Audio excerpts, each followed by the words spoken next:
Shalom Bapak Ibu Saudara sekalian. Shalom. Ya, puji Tuhan. Hari ini minggu terakhir kita di bulan November dan sebentar lagi kita masuk di bulan Natal ya, bulan Desember. Nah, saudara, saya ingin mengingatkan kita kembali bahwa hampir sepanjang bulan November ini kita sudah belajar tentang yang namanya fellowship. Saya sangat berharap apa yang sudah kita pelajari tentang fellowship, tentang persekutuan, itu akan meningkatkan kualitas fellowship kita, meningkatkan kualitas persekutuan kita. Amin, saudara. Nah, saya harap begitu ya, supaya semua orang belajar. Dan kita sudah melihat minggu pertama tentang apa itu arti fellowship, apa itu arti persekutuan. Ya, persekutuan yang awalnya itu kumpul-kumpul dengan teman, kumpul-kumpul dengan sahabat. Ya, ini cerita awalnya gitu ya. Persekutuan yang awalnya adalah kumpul-kumpul nonton teater atau di kuil dan sebagainya.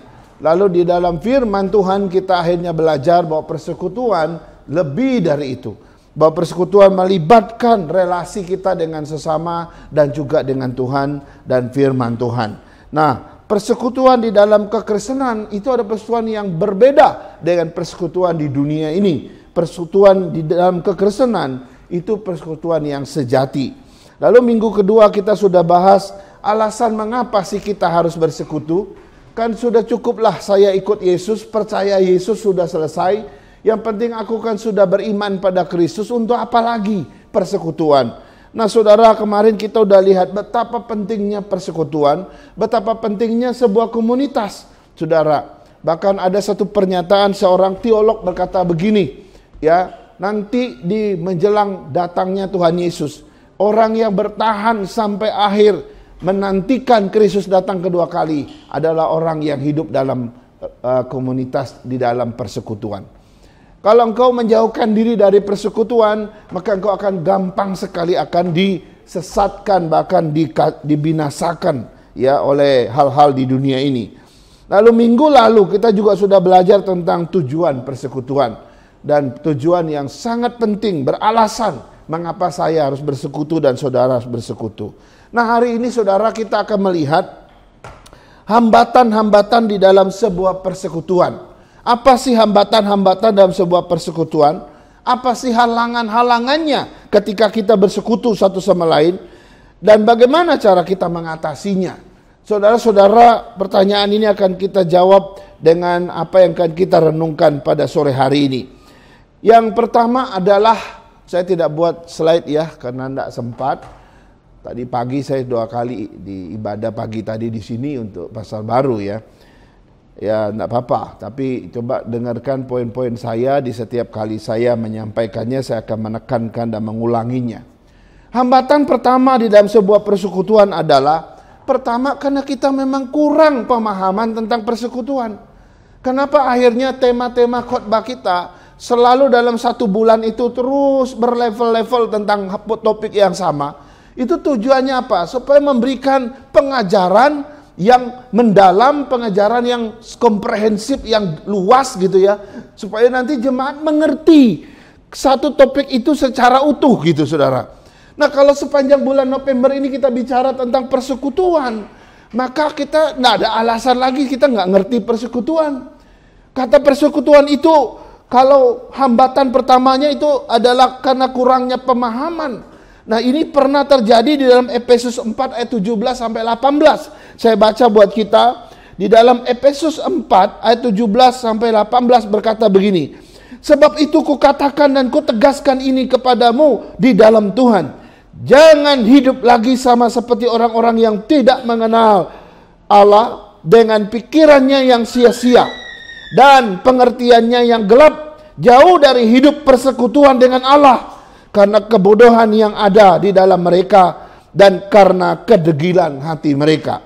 Saudara, Paulus melihat orang-orang Efesus gitu ya, mereka jauh dari persekutuan dengan Tuhan, jauh sekali. Kenapa Paulus menyebut mereka jauh dari persekutuan dengan Tuhan? Bahkan dia sebut lagi mereka begitu bodohnya, hati mereka begitu degilnya. Ada apa di jemaat Efesus ini? Saudara, kalau kita lihat latar belakang ke belakang, saudara ya, ternyata jemaat di Efesus itu sedang mengalami suatu tantangan, kesulitan, pencobaan tentang iman mereka yang luar biasa. Kenapa? Karena kota Efesus pada zaman itu kota yang besar, yang ramainya luar biasa. Itu satu kota perdagangan yang luar biasa pada waktu itu. Dan yang mengerikan, kota ini penuh dengan perbuatan-perbuatan kegelapan. Dan itulah yang menjadi tantangan bagi jemaat yang ada di Korintus, bagi orang Kristen yang ada di Efesus, bukan Korintus. Nah, lalu waktu Paulus menasehati jemaat di Efesus, dia melihat kota yang begitu besar penuh dengan kejahatan. Dan yang mengerikan, saudara, di kota Efesus itu ada berbagai dewa dan dewi yang disembah. Ada 3 yang paling besar dan 1 yang paling hebat. Yaitu di situ ada kuil daripada Dewi Artemis. Dewi Artemis itu dipandang sebagai dewi kesuburan. Nah, orang kalau pergi ke kuilnya Dewi Artemis, mohon maaf, di situ ada 1000 pelacur disediakan untuk ibadah di situ. Saudara bisa bayangkan betapa Paulus itu ingin membuat perbedaan, mempertentangkan situasi. Jemaat orang Kristen yang di Korintus ini, yang di Efesus ini, kamu jangan seperti orang Efesus yang gak mengenal Tuhan. Mereka degil hatinya, bodoh orangnya, dan dikatakan apa? Mereka jauh dari persekutuan dengan Tuhan. Nah, situasi itu kira-kira itu yang dialami oleh jemaat di Efesus, sehingga dia harus menegur mereka. Dan tidak hanya itu, karena mereka jauh dari persekutuan dengan Tuhan, jadinya bodoh, saudara. Jadi kalau kita ngomong, ayo bersekutu, mereka nggak ngerti bersekutu kayak apa. Ada yang menerjemahkan persekutuan yang disebut oleh Paulus itu seperti persekutuan dengan pelacur-pelacur di kuil itu. Ada yang memaknainya begitu. Maka dia bilang, kamu harus penuh dengan roh. Nah, salah satu yang sering disebut oleh Paulus kepada jemaat di Efesus, kamu harus penuh dengan roh. Ini di pasal 5. Ya, di pasal 5 kalau kita bergeser, wah, nasihat-nasihat Paulus kepada orang-orang Kristen di Efesus itu ngeri sekali. Kamu harus penuh dengan roh. Kamu harus penuh dengan roh. Kamu harus penuh dengan roh. Sebab kalau kamu nggak penuh dengan roh, kamu nggak mungkin menang terhadap penyembahan berhala yang mengerikan ini. Bahkan kalau kita geser ke pasal 5, dia udah ngomong, jadilah penurut-penurut Allah, hiduplah di dalam kasih, ya, telanjangilah perbuatan-perbuatan kejahatan, kegelapan. Itu ada semacam rangkaian topik kebenaran yang disampaikan Paulus kepada jemaat di Korintus. Kenapa? Karena mereka tidak mungkin selamat dari kota yang mengerikan itu. Karena kota itu penuh dengan penyembahan berhala dan penuh dengan hawa nafsu. Nah, karena itu saudara, waktu dia mengajarkan mereka tentang persekutuan, kamu harus memiliki persekutuan dengan Tuhan. Saudara, ini adalah suatu nasihat supaya mereka bisa memiliki sesuatu DNA yang berbeda daripada orang-orang dunia yang hidup di Efesus. Saya rasa kita hidup di kota Jakarta juga mirip-mirip Efesus ya. Kejahatan ada di mana-mana, bukan? Kalau kita nggak hidup di dalam persekutuan, mohon maaf, engkau akan gampang sekali tergelincir dan terjatuh. Tapi kalau engkau hidup di dalam komunitas dan persekutuan Kristen, di mana kita ada di dalam gereja, mungkin engkau akan dikuatkan. Sesekali engkau akan menerima firman yang menyelamatkan dan melindungi engkau dari segala kejahatan. Inilah yang terjadi, yang dipertentangkan oleh Paulus di Efesus, saudara. Jadi penting sekali kalau kita melihat di sini ya. Dan saya nggak ngerti ya, tapi kalau orang nggak ngerti tentang persekutuan, sudah jelas pasti dia hidupnya duniawi sekali. Dan persekutuan dia nggak ngerti artinya bagi dia.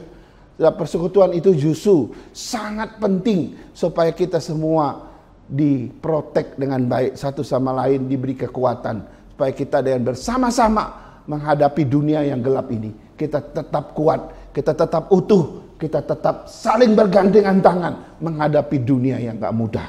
Saudara, ini penting ya. Ini penting ya. Kan menurut di dalam tadi yang kita baca tadi gitu ya, hidup mereka seperti tidak mengenal Tuhan. Pikiran mereka gelap, pengertian mereka jauh dari persekutuan dengan Allah. Hati mereka degil dan bodoh.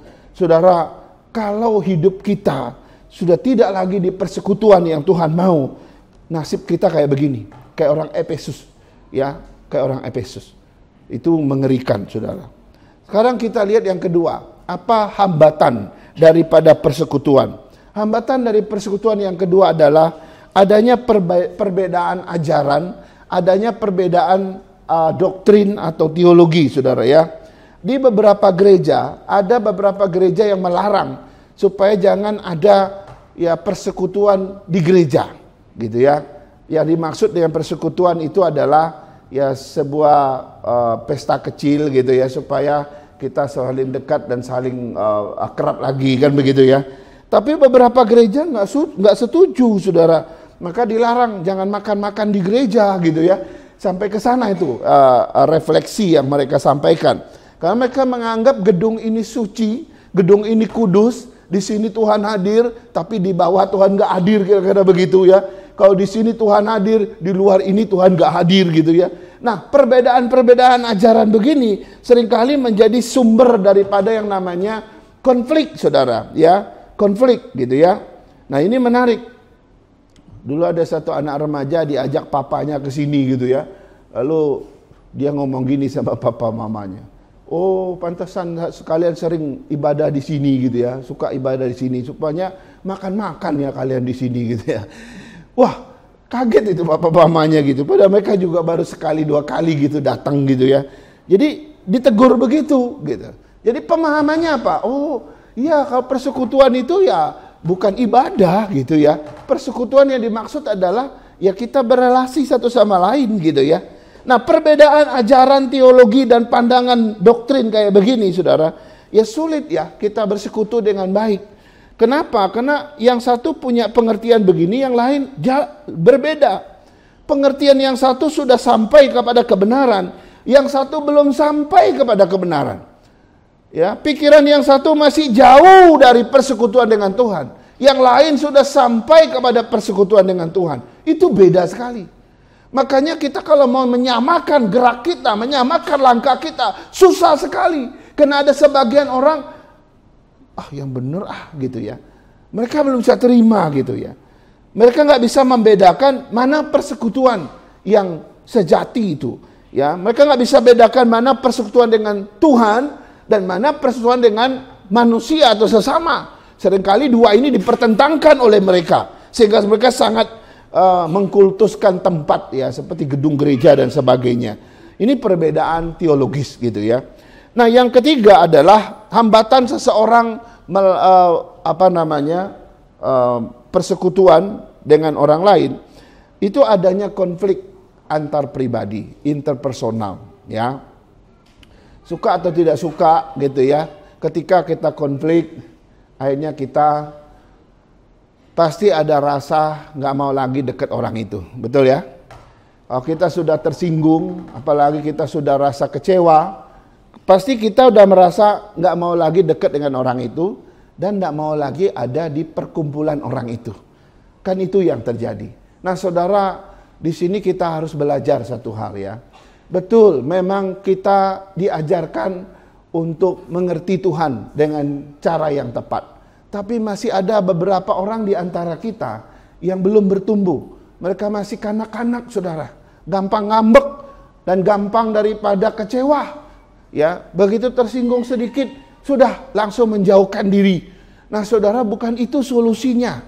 Kalau kita mengalami kekecewaan di dalam sebuah komunitas, tetaplah di situ. Ya, tetaplah di situ, ya, tetap menerima kenyataan dan keadaannya. Nanti kau perbaiki situasinya dengan baik, sehingga relasi itu makin normal lagi, makin baik lagi. Kalau dikit-dikit kita tersinggung, langsung kita nggak mau ke gereja berbulan-bulan, bertahun-tahun, bahkan pindah gereja. Apa jadinya kita? Kita belum bisa jadi teladan di dalam persekutuan dengan sesama. Tuhan bilang, oke, kamu bisa bersekutu dengan saya. Karena Tuhan tidak pernah nyinggung kita kan. Kita enak kalau persekutuan dengan Tuhan gitu enak. Tapi begitu persekutuan dengan sesama, mohon maaf ya, saya di rumah saja. Ya, saya ibadah di rumah aja, kalian di gereja aja.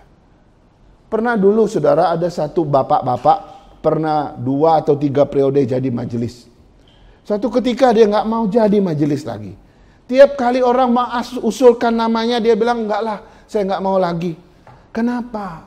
Setelah orang tanya-tanya, dia bilang, aduh, saya kalau makin masuk ke dalam, saya makin lihat situasi yang nggak enak gitu, dia bilang. Sama kayak kita, kalau saya ke restoran, saya nggak mau masuk dapurnya. Kalau saya masuk ke dapurnya, nanti saya lihat chefnya itu, tukang masaknya itu, waktu dia masak gitu ya, ada keringatnya yang netes masuk ke situ gitu. Kita lihat, masih mau nggak mau makan bakmi lagi di situ? Pasti udah nggak mau. Karena kita sempat melihat chefnya di dapurnya begitu kotor, air begitu kurang, nyuci piring masih asal-asalan. Tapi di warung tuh orang begitu makannya, lahapnya luar biasa. Itu karena orang nggak lihat dapurnya. Kalau orang lihat dapurnya, saya yakin ada yang nggak mau makan lagi di situ. Nah, gereja menurut dia diibaratkan seperti itu. Lebih baik aku jadi jemaat biasa-biasa aja deh. Saya bisa lihat, menikmati pujian, ibadah dengan baik. Ya, kita bisa bersekutu satu sama lain tanpa saya harus masuk lebih dalam. Jangan sampai saya lihat yang dapurnya. Kalau saya lihat dapurnya, waduh, saya akan kecewa. Nah, saudara-saudara, di dalam sebuah persekutuan, kita tidak bisa mendiskreditkan seseorang, nggak bisa. Kalau dia mengalami kekecewaan, kita harus datang besarkan hatinya. Itu yang terjadi, saudara. Besarkan hatinya. Beda kalau dia nggak mau terima kita ya. Kalau nggak mau terima kita ya sudah, anugerah udah lewat, gitu kira-kira ya. Nah, ini penting gitu ya. Jadi konflik pribadi itu seringkali merusak daripada persekutuan kita. Dan di dalam konflik itu penyebabnya beda-beda. Orang bisa konflik dengan bermacam-macam perbedaan, saudara. Ada karena perbedaan perspektif, ya, pandangan. Orang bilang, oh saya menurut saya begini. Yang satu bilang, enggak, menurut saya begini. Wah, bedanya perspektif dua orang yang berbeda bisa buat orang konflik. Yang kedua, bedanya nilai, perbedaan nilai. Ya, saya punya nilai apa, dia punya nilai apa, beda-beda dengan penilaian. Nah, kalau ini terjadi, kita susah sekali gitu ya. Perbedaan keyakinan, apalagi perbedaan kepribadian, perbedaan karakter, perbedaan latar belakang budaya, perbedaan emosi. Ada orang gampang emosi gitu ya. Ada orang yang sudah disinggung berkali-kali pun juga nggak emosi. Nah, itu beda-beda standar kita. Nah, bagaimana meracik perbedaan-perbedaan ini? Apakah kita bilang, nah ukuran saya yang paling benar, yang nggak sesuai dengan saya minggir? Nggak bisa begitu. Oke, saya punya nilai, dia punya nilai, saya turunin dikit dong supaya nilai dia tetap teradopsi dan kita bisa jalan bersama. Kalau engkau menginginkan orang satu warna saja dengan kita, itu nggak bisa. Kita harus menghargai perbedaan itu. Nah, inilah yang diajarkan Tuhan kan. Semua bisa memiliki sumber penyebab konflik. Tetapi Tuhan memberikan kita satu racikan supaya kita ada saling mengasihi di sana. Saudara, hati-hati. Perbedaan-perbedaan kita yang begitu banyak itu, iblis bisa pakai perbedaan itu untuk menciptakan konflik di antara kita supaya dia bisa menghancurkan persekutuan kita. Saudara, kita harus belajar sungguh-sungguh hidup di dalam relasi yang baik di dalam hal yang seperti ini, saudara ya. Kalau kita mau lihat gitu ya, kedewasaan kita lihat aja waktu kita menghadapi konflik gitu ya. Dan juga keaslian, kepribadian seseorang, karakter seseorang itu terlihat ketika dia konflik. Nah, saya sering sekali saudara dapat menilai orang ketika orang konflik. Kalau orang sudah konflik, kita bisa tahu, oh orang ini begini, oh orang itu begitu gitu ya. Ya sudah. Ya namanya konflik ya kita nggak bisa hindari, tetapi ayo perbedaan kita satukan dengan baik.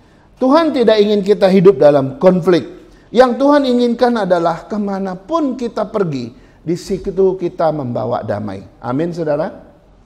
Amin. Dimanapun kita berada, kemanapun kita pergi, kita membawa damai. Saudara, Matius 5 ayat 9 berkata begini, berbahagialah orang yang membawa damai, karena mereka akan disebut anak-anak Allah. Kalau saya balik, celakalah mereka yang tidak membawa damai, karena pasti mereka adalah anak-anak setan. Nangkap maksudnya? Harusnya ciri dari persekutuan orang-orang percaya yaitu selalu membawa damai, saudara. Kalau di sini kau membawa damai, nanti kau pindah ke suatu tempat lagi kau juga membawa damai. Itulah ciri daripada anak-anak itu anak-anak Allah. Tapi di mana kita pergi, di situ ada konflik, di situ ada konflik. Wah, itu bukan ciri daripada anak-anak Allah. Saudara, ada seorang santo namanya Santo Fransiskus dari Assisi. Dia pernah menuliskan sebuah doa yang diberi judul doa perdamaian. Dan doa ini sangat terkenal dari abad-abad yang lalu sampai sekarang. Ya, dan doa ini menarik. Ya, saya mau baca doanya Santo Fransiskus dari Assisi ini. Dia berkata di dalam doa dia begini. Tuhan, jadikanlah aku pembawa damai. Bila terjadi kebencian, jadikanlah aku pembawa cinta kasih. Bila terjadi penghinaan, jadikanlah aku pembawa pengampunan. Bila terjadi perselisihan, jadikanlah aku pembawa kerukunan. Bila terjadi kesesatan, jadikanlah aku pembawa kebenaran. Bila terjadi kebimbangan, jadikanlah aku pembawa kepastian. Dan bila terjadi keputusasaan, jadikanlah aku pembawa harapan. Bila terjadi kegelapan, jadikanlah aku pembawa terang. Dan bila terjadi kesedihan, jadikanlah aku pembawa sukacita. Ya Tuhan Allah, ajarlah aku lebih suka menghibur daripada dihibur, mengerti daripada dimengerti, mengasihi daripada dikasihi. Sebab dengan memberi, aku menerima. Dengan mengampuni, aku diampuni. Dan dengan mati suci, aku dilahirkan ke dalam hidup yang kekal. Amin. Ini doa yang dipanjatkan oleh seorang Santo Fransiskus namanya, yang luar biasa dari Assisi. Saudara, dia punya komitmen di mana terjadi masalah-masalah, dia ingin membawa sesuatu yang baik di situ. Nah, ini ada pada prinsip persekutuan di dalam iman Kristen. Yang namanya persekutuan, pikirkan, saya mau masuk komunitas ini, saya mau bawa apa ya? Ya, mungkin kita nggak bawa harta kekayaan kita, nggak bawa sesuatu yang orang bisa nikmati secara jasmani, tapi aku akan membawa hawa apa di situ, spirit apa. Nah, itulah persekutuan kita. Kalau semua orang berpikir begini, saudara, wah, damailah kita. Kalau semua jemaat GP Kris Kelapa Gading berpikir seperti Santo Fransiskus, wah, luar biasa. Saya nggak bayangkan, saudara, persekutuan kita luar biasa.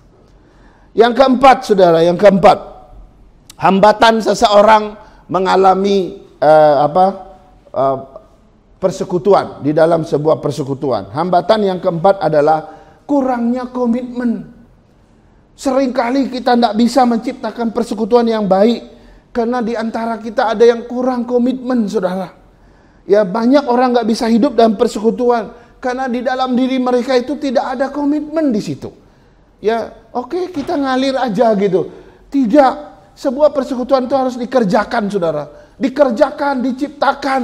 Persekutuan yang indah nggak datang tiba-tiba begitu aja. Semua ada peran, ada andil mengerjakannya dengan baik sampai persekutuan itu indah bagi kita semua.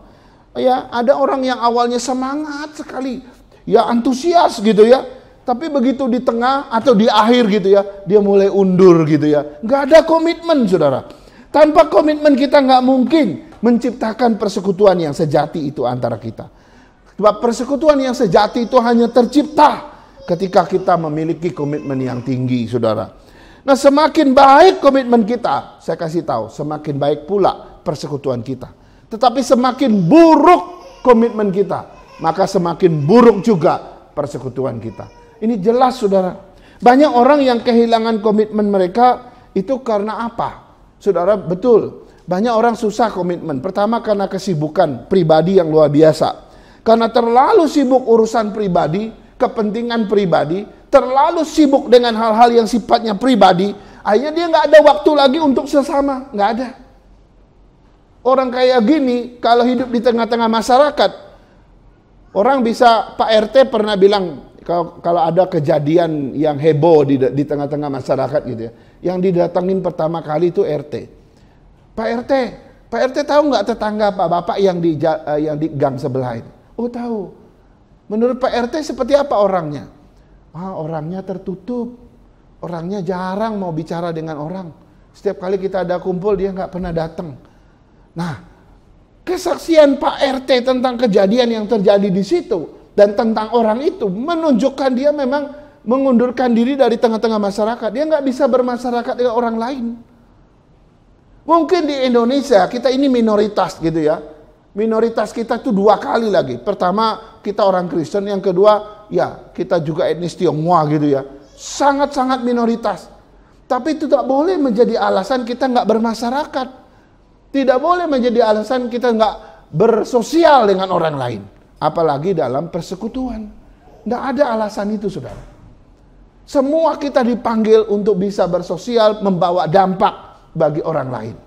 Nah, yang diajarkan di sini, sejauh mana kita memberi waktu kita. Aduh, saya terlalu sibuk, saya nggak bisa ikut. Aduh, terlalu sibuk pekerjaan saya nggak bisa hadir. Aduh, terlalu sibuk, mohon maaf saya nggak terlibat. Saudara, ini kata-kata yang kita nggak mau dengar lagi di masa-masa yang akan datang tentang persekutuan.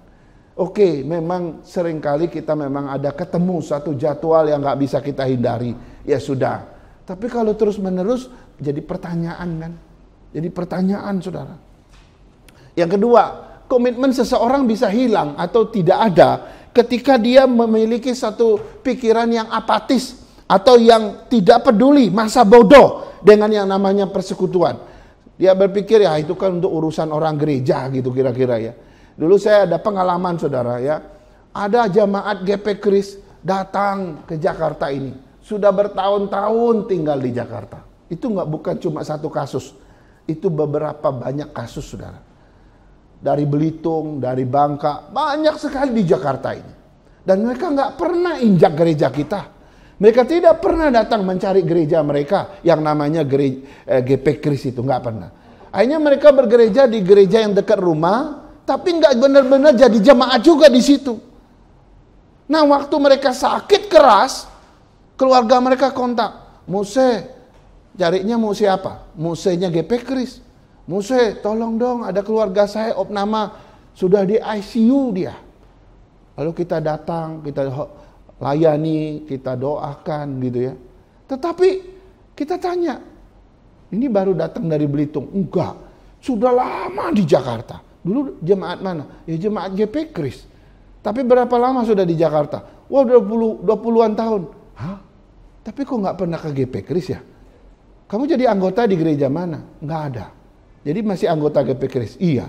Tapi 20 tahun di Jakarta nggak pernah injak GP Kris. Yang kayak gitu, saudara.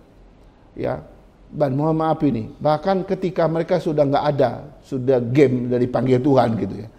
Selalu GP Kris yang dicari. Begitu juga saat menikah. Ada lagi yang minta menikah. Mose, saya mau menikah. Oh, kamu asal mana? Saya GP Kris di daerah. Oh gitu, di Jakarta udah berapa lama? Ya sekitar 6-7 tahun lah. Oh iya, terus mau nikahnya gimana? Ya saya mau minta GP Kris yang menikahkan saya. Oh, selama ini kamu bergereja di mana? Saya di gereja GKI di sini, di sana di tempat saya. Udah berapa tahun? Udah lama. Oh terus kamu nggak nikah di situ? Enggak, saya mau nikahnya di GP Kris. Oh ya, ya terus kapan pelaksanaannya? Oh begini Mose. Saya minta GP Kris yang menyiapkan semua acara pernikahannya, tapi nanti pelaksanaannya di gereja di depan Gambir itu. Saya bilang, kamu ini jemaat yang kayak apa? Kamu melewati 3 gereja loh. 3 gereja yang berbeda dan punya aturan masing-masing. Lalu dengan suka-suka dia, dulu di sini, sekarang minta ini laksanakan, tapi pelaksanaannya nanti di gereja lain lagi. Saya bilang, sudah, kamu langsung kontak gereja di depan Gambir itu aja. Langsung aja nikah di situ. Minta gembala, minta pendetanya urus, selesai. Ini yang namanya nggak ada komitmen di dalam persekutuan. Kamu anggota gereja mana nggak tahu. Nanti kalau sudah jadi masalah baru datang, oh saya dulu pernah gereja di sini, oh kita datang. Apalagi, mohon maaf itu, ada banyak yang mengklaim dia anggota GP Kris, bawa surat baptis lagi. Makanya beberapa tahun yang lalu waktu zamannya pendeta Daniel Go, dia bikin satu tulisan di situ. Surat baptis ini tidak menjadi tanda saudara menjadi anggota GP Kris. Ada catatan itu tuh, gara-gara kasus kayak begitu. Saudara, mari kita tentukan, oke, saya bersekutu di sini, berjemaat di sini, bergereja di sini. Ya udah, setia di situ. Pasti kamu akan dilayani dengan baik. Tapi kalau kamu ada di sana, kadang ada di situ, kadang nggak jelas punya, kamu nggak komitmen pada persekutuan, untuk apa? Tuhan juga nggak suka dengan orang yang kayak begitu. Tuhan mau orang yang komitmen, yang sungguh-sungguh setia sama Dia. Ini jelas, saudara. Kemudian, ya, Ibrani 10 ayat 25 jelas sekali mengatakan, janganlah kita menjauhkan diri dari pertemuan ibadah kita seperti yang biasa ya dilakukan oleh beberapa orang, tetapi marilah kita saling menasihati, semakin giat melakukannya menjelang hari Tuhan yang mendekat. Saudara, hari Tuhan itu udah makin dekat, saudara. Saya lihat kehancuran dunia ini makin parah hari-hari ini. Ya, saya pikir-pikir gitu ya, dari pandangan teologi akhir zaman yang kita pelajari. Lalu saya lihat zaman kita belakangan ini, iya ya, saya sempat ngomong sama semua, Tuhan itu bisa datang di zaman kita ini loh. Jangan pikir masih jauh. Kalau di abad pertama, zaman-zaman para rasul bilang, kerajaan sudah dekat, bertobatlah. Tapi sudah ratusan tahun, bahkan 2000 tahun Yesus belum datang-datang juga kan. Tapi kalau hari ini kita bilang Tuhan itu udah dekat, kayaknya iya. Karena potensi dunia ini akan hancur, itu udah di depan mata kita. Seandainya terjadi perang antara negara-negara yang hebat ini, yang punya senjata nuklir, senjata pemusnah massal ini, saudara, kiamatlah kita. Dan Tuhan belum waktunya ke situ. Mungkin Tuhan masih menahan. Sempat saya bilang, iya, kalau Tuhan mau, sepertinya Tuhan bisa datang di zaman kita ini. Saya tadi berharap Tuhan datang bahwa saya sudah mati gitu loh. Saya nggak lihat situasi itu. Tapi saya melihat, iya, Tuhan bisa datang di zaman kita ini. Kenapa? Karena ya kondisinya betul-betul sudah sangat mengerikan. Nah, nasihat Tuhan ini relevan, saudara. Jangan menjauhkan diri dari pertemuan-pertemuan ibadah. Jangan menjauhkan diri dari persekutuan. Ya, ingat, hari Tuhan makin dekat. Makin dekat. Kita butuh persekutuan itu. Ini menarik, saudara ya. Nah, nggak ada istilah, ya komitmennya nggak ada gitu ya, karena sibuk dan sebagainya. Kita harus ingat ini. Ya, komitmen kita kepada Tuhan itu ada 3 level. Komitmen kita kepada Kristus itu ada 3 level. Ada level 1, level 2, level 3. Ini tidak berarti level 1 lebih rendah, level 2 lebih tinggi, level 3 lebih tinggi lagi, lebih bagus, lebih berbobot gitu. Enggak, ini tidak bicara tentang bobot. Tapi 3 level dalam arti 3 aspek begitu ya. Yang pertama adalah level pertama, kita komitmen kepada pribadi Kristus. Ini bicara tentang apa? Ini bicara tentang Yesus yang mati buat kita. Dia sudah menebus kita, harganya sudah dibayar lunas oleh Tuhan supaya aku diselamatkan. Karena itu aku komitmen sama Dia. Sebab aku berutang sama Dia. Tapi apa itu sudah cukup? Belum, masih ada level kedua dan ketiga. Level kedua apa? Aku juga harus komitmen kepada pekerjaan Kristus. Ini bicara tentang pelayanan, bicara tentang kesaksian. Kita harus komitmen, gak cukup percaya Yesus masuk surga, enggak. Kau harus melayani, kau harus berdampak. Oke, level 1 dan 2 cukup dong? Enggak cukup, masih ada yang ketiga. Kau juga harus punya komitmen kepada tubuh Kristus. Ini bicara tentang gereja, ini bicara tentang persekutuan. Jadi komitmenmu apa? Pribadi Kristus, yes. Kepada pekerjaan Kristus, pelayanan, ya. tapi jangan lupa kepada tubuh Kristus kau juga harus komitmen. Kenapa? Karena di situ ada persekutuan. Jadi kalau engkau masih memikir bergereja itu cuma satu level komitmen, itu keliru. Kita ada 3. Ya. Dan inilah yang seringkali menjadi penghambat kita mengalami yang namanya persekutuan. Kita nggak bisa persekutuan, kenapa? Komitmen kita cuma baru level 1, level 2, level 3-nya belum gitu. Atau baru 1 level, kita belum memiliki level yang tinggi. Nah, orang yang komit kepada pribadi Kristus, kepada pekerjaan Kristus, pelayanannya, dan juga kepada tubuhnya, maka orang-orang seperti inilah yang memiliki persekutuan yang indah di dalam Tuhan. Dan yang terakhir, yang kelima, yang kelima, hambatan kita dalam persekutuan yang kelima ini masalah komunikasi, saudara. Ya, masalah komunikasi. Saudara, komunikasi itu salah satu faktor penting di dalam yang namanya persekutuan. Ya, saya harap saudara perhatikan bagian ini menarik. Seringkali kita nggak perhatikan. Komunikasi itu sangat penting dalam persekutuan. Tanpa komunikasi kita susah persekutuan. Ya, biasanya kita sulit berkomunikasi dengan orang kayak apa? Saya mau tanya. Kita susah sekali komunikasi dengan orang yang diem, betul nggak? Kita tanya, Pak, apa kabar? Ya. Jawabannya nggak benar, pokoknya ya. Kita tanya berkali-kali, jawabnya cuma satu kata. Saya dulu pernah belajar. Ya, waktu dulu baru belajar menginjili orang di bis ya.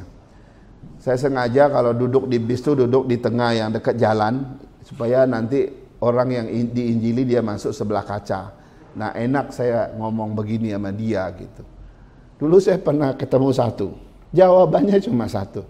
Halo Mas, apa kabar? Baik. Mas, mau kemana? Apa nama daerah Jakarta, daerah Jawa Tengah itu, saya lupa namanya. Daerah dataran tinggi itu loh, apa namanya? Salatiga, terus ke sana lagi, apa namanya itu ya? Dia sebut daerahnya. Itu pulang kampung atau mau ke tempat temen gitu kan? Kita kan ngajak bicara kayak gitu dulu gitu. Pulang kampung. Jadi dari awal saya coba berkomunikasi, jawabannya satu kata. Saya mati kutu, saudara. Begitu juga dalam persekutuan. Kalau ada orang yang diem, kita susahkan persekutuan dengan orang kayak gitu.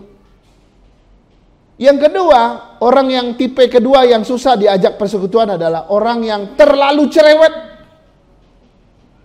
Mohon maaf ya.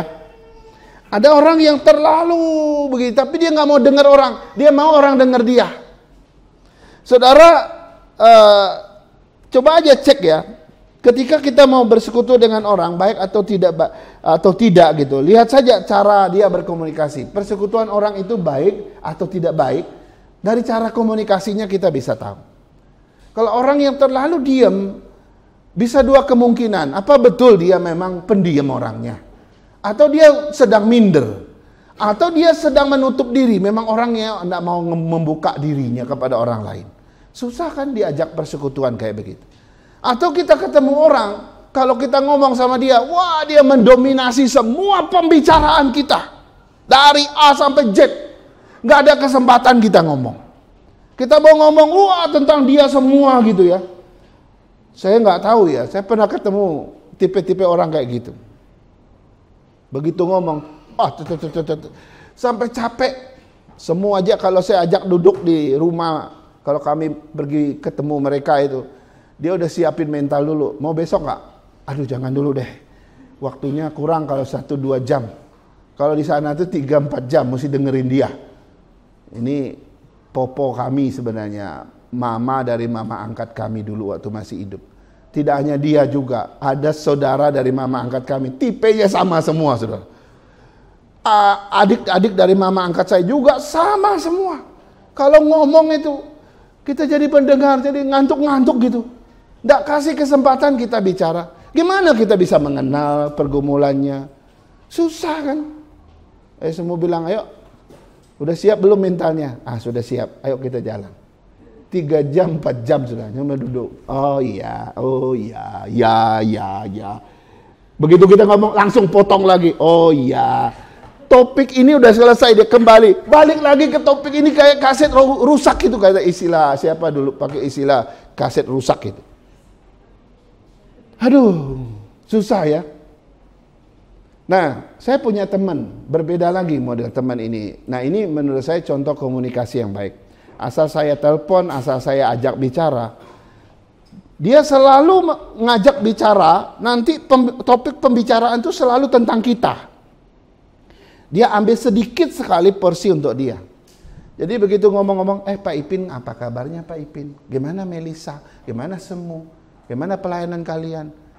Oh, dari dulu saya sudah ngerti, sadar orang ini tahu berkomunikasi.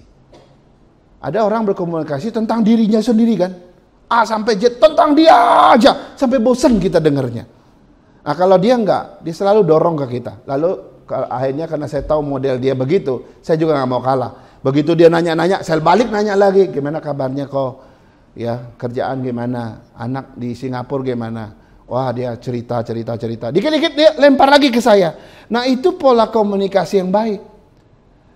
Kalau kita berhadapan dengan orang, lalu yang kita cerita tentang diri kita mendominasi semua komunikasi itu bukan tipe orang yang bagus persekutuannya. Itu jelek persekutuan kayak begitu. Tidak bisa kita bersekutu dengan orang kayak begitu. Harusnya kita sadar soal komunikasi itu salah satu penghalang besar dalam persekutuan. Nah, orang yang tertutup gimana? Ya ditemenin dulu lah. Lama-lama bisa cerewet ke orang kayak begitu gitu ya. Nggak melulu yang kita pikir dia pendiam awalnya, nggak juga gitu ya. Jadi ini penting gitu ya. Penting sekali ya. Kita harus belajar berkomunikasi dengan sehat dan mendengar dengan sehat.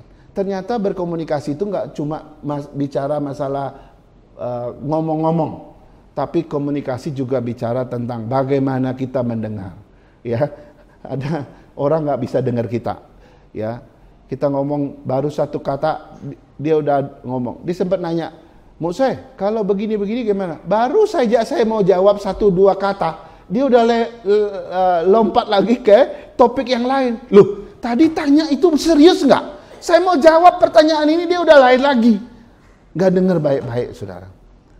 Ayo kita belajar bersekutu dengan memperbaiki komunikasi kita. Berkomunikasilah dengan baik. Belajar mendengar, jangan mendominasi pembicaraan. Berikan porsi juga untuk lawan bicara kita. Sehingga kita bisa saling mengenal dan kita bisa saling merasakan kebutuhan satu sama lain. Itu persekutuan yang indah. Yang keenam. Nah, mohon maaf, masih ada satu rupanya. Jadi salah satu penghambat kita bersekutu itu adalah yang keenam. Ini masalah latar belakang budaya dan sosial, gitu ya. Kalau kita tidak ada dalam satu budaya, lalu kita datang tinggal dalam budaya itu bikin shock kita. Ada namanya shock budaya, gitu ya. Saudara, waktu pertama kali saya ke Bangka, ya mohon maaf ya, bukan berarti mendiskreditkan orang Bangka ya. Waktu saya pertama kali ke Bangka, saya pikir orang Bangka tuh suka berantem. Karena di sebelah rumah kami, kalau temannya datang, dia di pinggir jalan, di seberang jalan, ini rumah ya, ada jalan besar. Orang yang datang naik sepeda itu, dia di pinggir jalan di seberang. Lu lawan bicaranya di dapur, saudara. Saya tetangga, hai, apa kabar? Gitu kan. Yang satu jawab dari belakang. Saya dengar, waduh. Saya bilang sama gembala sidang saya masih praktek. Pak, kayaknya tetangga kita berantem. Hah? Enggak lah. Mana? Itu teriak-teriak yang di depan itu. Yang di dalam rumah juga nggak kalah galaknya gitu. Saya baru tahu, oh memang begitu. Tapi sayanya yang shock gitu. Kalau tipe orang Kalimantan beda. Biar deket kayak gini saya nggak bisa panggil Will gitu, nggak bisa. Ini orang Kalimantan jauh lebih, mohon maaf ya, jauh lebih aneh lagi modelnya. Padahal bisa manggil, Pak William tolong Pak, gitu nggak. Kalau orang Kalimantan nggak, dia turun deketin, pegang bahunya, Pak William tolong. Itu tipe orang Kalimantan, budaya orang kami itu begitu. Tapi saya ini udah berubah, mohon maaf. Saya udah separuhnya orang Bangka kadang-kadang.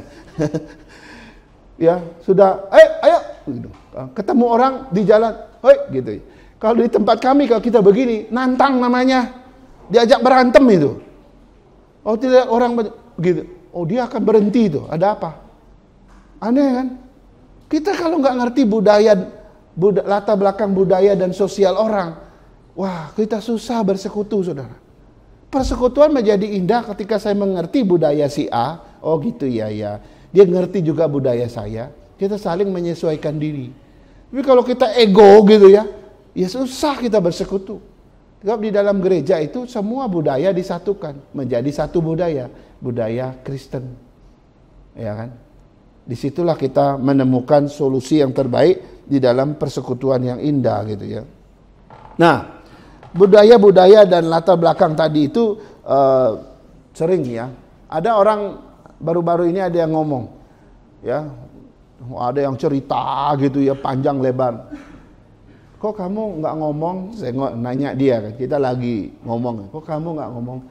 Pusing dengar orang ngomong. Pernah ketemu orang begitu? Saya pikir dia nggak mau ngomong, mungkin nggak sesuai dengan topik yang dia mau. Tapi saya tanya, kok kamu nggak ngomong? Ayo ngomong dong. Pusing dengar orang ngomong. Udah mati saya dek gitu ya. Berarti dari tadi kita ngomong itu menyakitkan bagi dia. Tapi bagi yang ngomong, yang suka ngomong ini menyenangkan. Aneh kan? Kita bersekutu gitu. Yang lain senang bisa puji Tuhan, bertepuk tangan. Yang lain yang tidak menyakitkan gitu. Kita nggak mau mendatangkan persekutuan yang begitu di tengah kita. Kita mau semua sukacita di dalam Tuhan. Amin. Mari kita berdoa. Kami bersyukur dan berterima kasih Tuhan karena firman Tuhan yang boleh mengajarkan kami sekali lagi, mengingatkan kami tentang hambatan-hambatan, halangan-halangan di dalam persekutuan kami. Tuhan, bawalah kami dengan bijaksana, dengan penuh hikmat dan penuh arif dalam membawa diri kami di tengah-tengah persekutuan yang ada, sehingga kami boleh membawa diri dengan sopan, dengan santun, dan juga membawa diri dengan baik, juga berdampak indah bagi yang lain. Berkatilah persekutuan kami, dan Tuhan tolong setiap kami untuk bertumbuh dengan persekutuan yang sehat. Dalam nama Yesus kami berdoa. Amin. Amin.